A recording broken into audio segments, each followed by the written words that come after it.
there, beautiful souls. Welcome to another episode of Energize Your Passion.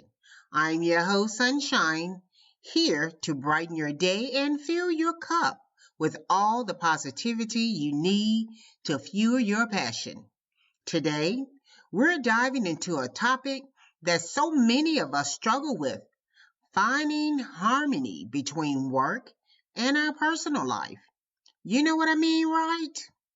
That constant push and pull between deadlines and responsibilities and trying to enjoy the people and moments that make life so sweet. But here's the thing. Balance isn't about perfection. We've said that many times. Balance is not about perfection. It's about harmony. And today, we're going to talk about how you can create a rhythm in your life that actually works for you. We'll hear some inspiring listener stories, bust some myths, and give you real life strategies to reclaim your time and energy. So grab a cup of coffee, tea, or whatever, and let's get started. Segment 1, Understanding the Work-Life Balance Struggle. So let's be real. Why is finding work-life balance so hard? Most of us feel like we're juggling 1,000 things at once. Work demands more, family needs more, friends want more, and somehow we're supposed to squeeze in self-care, exercise, and maybe a hobby. It's exhausting, really. It's exhausting just thinking about it. But before we can fix anything, we need to understand why we struggle in the first place. One of the biggest reasons we struggle with balance is that we often believe we have to be everything to everyone. We take on so much, sometimes out of necessity, sometimes because we feel like we should. But let's pause for a second and ask ourselves, who set these expectations? More often than not, we impose them on ourselves, thinking that if we're not constantly doing, we're somehow failing. But the truth is, being busy doesn't always mean being productive. It definitely doesn't mean we're fulfilled. Another reason balance feels impossible. We don't set clear boundaries. Raise your hand if you've ever answered a work email at the dinner table or taken a business call during family time. Yep, we've all been there. The lines between work and personal life have blurred so much, especially with remote work, that sometimes we don't even realize we're allowing work to creep into spaces that should be sacred. And the worst part, we feel guilty if we don't respond immediately, as if setting a boundary makes us bad employees or unreliable colleagues. But let me tell you something. Boundaries are not barriers. They are necessary for protecting what matters most. Emma, one of our listeners, sent in her story, and I know so many of you will relate. Emma is a single mom working 2 jobs. She wakes up at 5 a.m., gets her kids ready, and works all day. Comes home, helps with homework, cooks, and somehow still feel guilty for not being present enough. She told me, Sunshine, I think I'm failing everywhere. If I give work my best, my kids get my leftovers. If I focus on them, I feel like I'm slacking at work. Where's the balance? Emma's story is real. And if you ever felt this way, I want you to take a deep breath. Come on, take a deep breath. And know You are not alone, and there is a way to change this. And let's talk about one more thing before we move on. Our culture glorifies the hustle. We celebrate being overworked as if exhaustion is a badge of honor. But at what cost? Burnout is real, and it doesn't just impact your work, it affects your health, your relationships, and our happiness. So before we dive deeper, I want you to ask yourself, what does balance really mean to me? Because when you define what a fulfilling life looks like for you, you can start making choices that actually align with that vision. Then there's Jake. He started his dream business, and at first, it was amazing. But fast forward 2 years, he's working 16-hour days, barely seeing his wife and kids. His business is thriving, but his relationships, not so much. He told me, I love what I do, but I feel like I'm missing my life while building my future. Sound familiar? These stories show us something important. There's no one size fit all struggle, but no matter where you are on your journey, you can take steps to create a better balance. Segment 2, the myths and misconceptions about balance. All right, let's burst some myths because half the reason we feel like we're failing is that we're chasing an illusion. One of the biggest myths we believe is that balance means every part of your life gets an equal share of our time and energy every day. But let's think about that. How realistic is it? Some days work needs more from us. Other days, our families or personal well-being needs to take priority. The truth is, balance isn't about slicing your time into perfect, equal parts. It's about being flexible and adjusting to what matters most in the moment. Another big myth that work-life balance means working less. But let's flip that idea on its head. It's not always about fewer hours. It's about how you feel about the hours you're putting in. If you love your work, it can energize you rather than drain you. The goal isn't to cut down hours arbitrarily. It's to make sure the time you spend working or doing anything else aligns with what actually brings you joy and fulfillment. And let's not forget this one. People think that if they just plan well enough, they'll finally achieve balance. Listen, I love a good planner, but balance isn't just about scheduling. It's also about mindset. If you constantly thinking, I should be doing more or I'm failing at this, then no perfect planner or calendar is going to make you feel like you're in control. Balance starts with your mind first. Vanessa wrote in to say she used to believe that true balance meant giving 100% to everything all the time. If she wasn't the perfect employee, perfect mom, perfect friend, she felt like she was doing it wrong.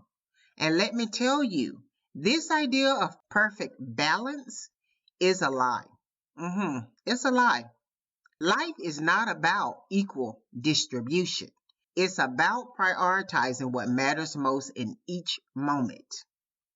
Here's another myth that trips us up. Thinking that balance look the same for everyone. The truth is, what balance look like for you might be totally different from what it looks like for someone else. Maybe you thrive on a full schedule, while someone else needs long breaks to recharge. Maybe your work excites you, while someone else just sees it as a paycheck.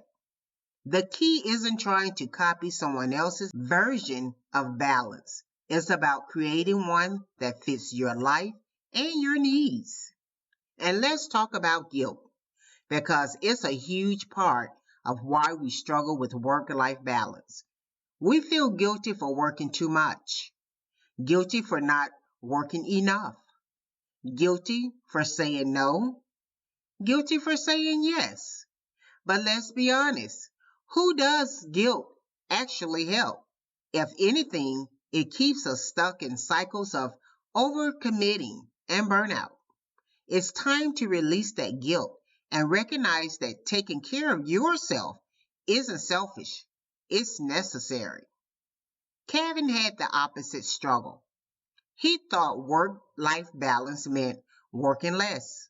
But what he realized is that balance isn't about the number of hours, it's about how you feel. You can work 40 hours and feel drained, or work 50 hours and feel fulfilled. The key is aligning your time with what truly energizes you. Let's talk about another dangerous myth. The idea that once you achieve balance, it will stay that way forever. Balance isn't a destination, it's an ongoing process. It shifts and changes as your priorities, responsibilities, and even your own personal growth evolves. There will be seasons where work is heavier and seasons where you can lean more into personal time. The important thing is to stay aware of those shifts and adjust accordingly instead of beating yourself up for not getting it right. And here's a big one.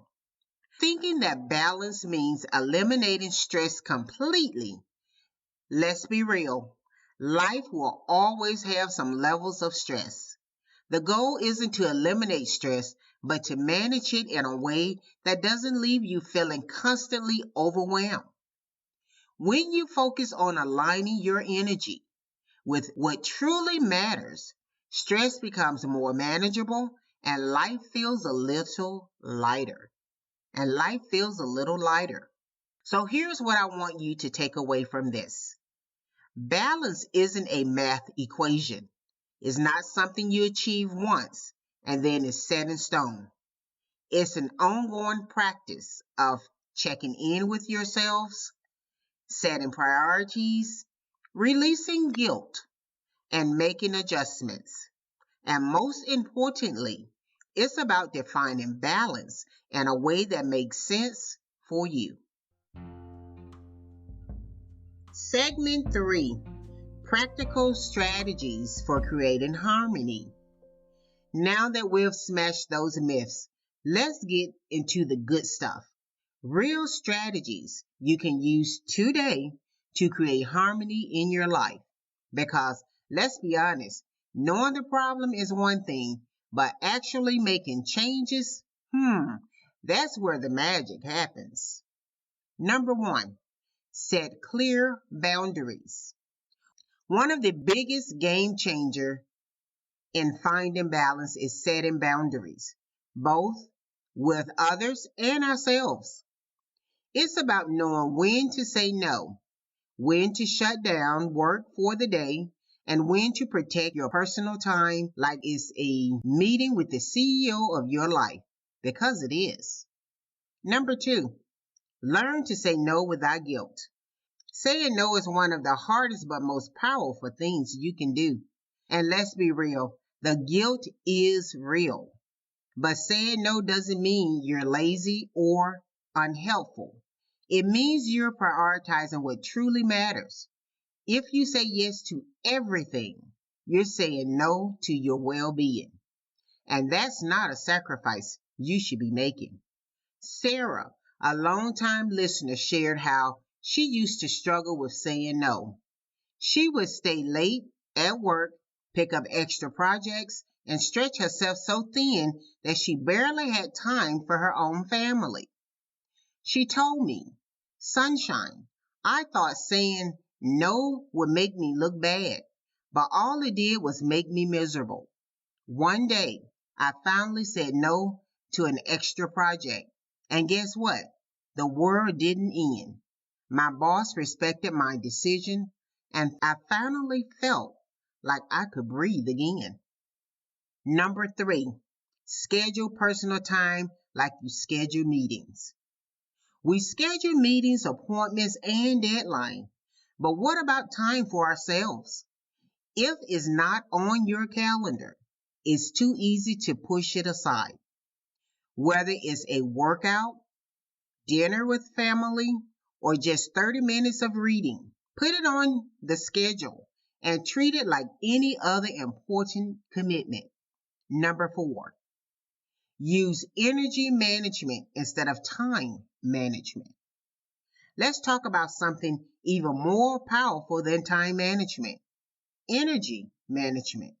Because let's be honest, it's not just about having time, it's about having the energy to actually enjoy that time.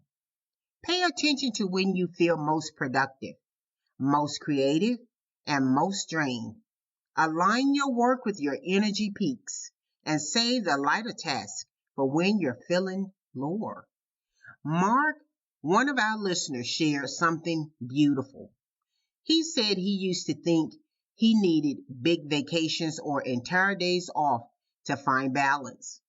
But one day he started taking small breaks, really small ones, like 10 minutes in the morning to enjoy his coffee without his phone, or a short evening walk with his kids.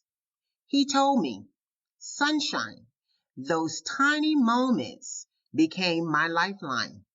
I didn't need a week off. I just needed to actually be present in the little moments I had. And that's the secret, friends. Balance isn't always about big changes. Sometimes it's about fully embracing the small ones. So let's do a quick recap of these game-changing strategies. Set boundaries and stick to them. Say no without guilt. Schedule personal time like you would any other important task. Focus on managing your energy, not just your time. Find joy in the small moments. If you take just one of these and start implementing it today, I promise you'll start feeling a shift. It's all about small intentional steps that lead to real change. Segment 4, mindset shift that makes the biggest impact. Balance isn't just about time, it's about your mindset. The way you think about work and life impacts everything. Sometimes the biggest barriers to finding harmony aren't external factors like deadlines and obligations, but the thoughts we carry with us every day. Number 1, let go of guilt. How many of us walk around feeling guilty? Guilty for working too much, guilty for not working enough, guilty for taking a break, guilty for not being available 24/7. But here's the thing, guilt doesn't serve you. It just keeps you stuck in a cycle of trying to please everyone but yourself. It's time to recognize that taking care of yourself isn't selfish, it's essential. Mia, one of our listeners, shared how she used to constantly compare herself to others. She'll see social media posts of parents baking homemade snacks for their kids while she barely had time to cook dinner after work. She told me, sunshine, I was driving myself crazy trying to live up to an image that wasn't even real. Once I let go of that pressure and focus on what worked for my family, I felt much lighter. And that's the key. Your balance isn't supposed to look like anyone else's. It's about what brings you peace and fulfillment. Number 2, stop comparing ourselves to others. Comparison is the thief of joy. And in today's digital world, It's easier than ever to fall into that trap. But you don't see the full picture. You see the highlight reel. So instead of measuring your success by someone else's standards, focus on what actually makes you happy. Your journey is yours alone. Number 3, redefine success on your terms. We've all been conditioned to think of success in a very specific way. Climbing the career ladder, making more money, being constantly productive. But what if success meant something different? What if success meant having time to take a morning walk, being present for your family, or pursuing a hobby you love? Take a moment and ask yourself, what does success look like for me? Because when you align your life with what truly matters to you, balance follows naturally. David, another listener, has spent years chasing promotions and bigger paychecks, believing that financial success would bring him happiness. But one day, he realized he was spending all his time working and none of it doing the things he actually loved. He told me, I had to stop and ask myself, what's the point of all this success if I don't have time to enjoy it? So he made a shift. He stopped working weekends, picked up an old hobby, and prioritized his relationships. And guess what? He still excelled at work, but he also felt more fulfilled than ever before. Number 4, shift from perfectionism to progress. Perfectionism is one of the biggest obstacles to balance. So many of us feel like if we can't do something perfectly, we shouldn't do it at all. But life isn't about perfection. It's about progress. Instead of aiming to have everything perfectly balanced, aim to make small improvements every day. Give yourself grace. Number 5, practice gratitude and presence. One of the simplest but most powerful mindset shifts, practicing gratitude. When you focus on what's good in your life, you naturally feel more balanced and being present in the moment, not constantly worrying about the next thing on your to-do list, can make even the busiest days feel more fulfilling. So let's recap. Balance starts in your mind. Let go of guilt. Stop comparing. Define success in a way that fits you. Shift from professionalism to progress. And practice gratitude every single day. These mindset shifts won't happen overnight, but each small change you make will bring you closer to the harmony you're looking for. You've got this. Segment 5, bringing it all together. All right, my friends, let's bring it all home. Finding harmony between work and personal life isn't about getting everything perfect. It's about making small, intentional choices every day that align with what truly matters to you. Let's take a moment to revisit what we've covered today. We started by recognizing the struggles we all face in trying to balance work and personal life. We debunked the myths that keep us stuck, like thinking balance means doing everything equally or working less is the only answer. Then we explored practical strategies to set boundaries, prioritize what truly energizes us, and embrace small moments of joy. We also shifted our mindset, letting go of guilt, comparison, and perfectionism to embrace gratitude and personal definition of success. Before we close, I want to share one last listener story. Julia wrote in and said, Sunshine, I used to think I had to sacrifice my happiness to be successful. But after implementing some of the strategies from your podcast, I realized I don't have to choose between work and life. I can make them work together. Now I make time for my family, enjoy my career, and most importantly, I feel at peace. Julia's story is a beautiful reminder that harmony is possible when we are intentional about how we structure our lives. So, my challenge to you today is this: pick just one thing from this episode that resonated with you and take action.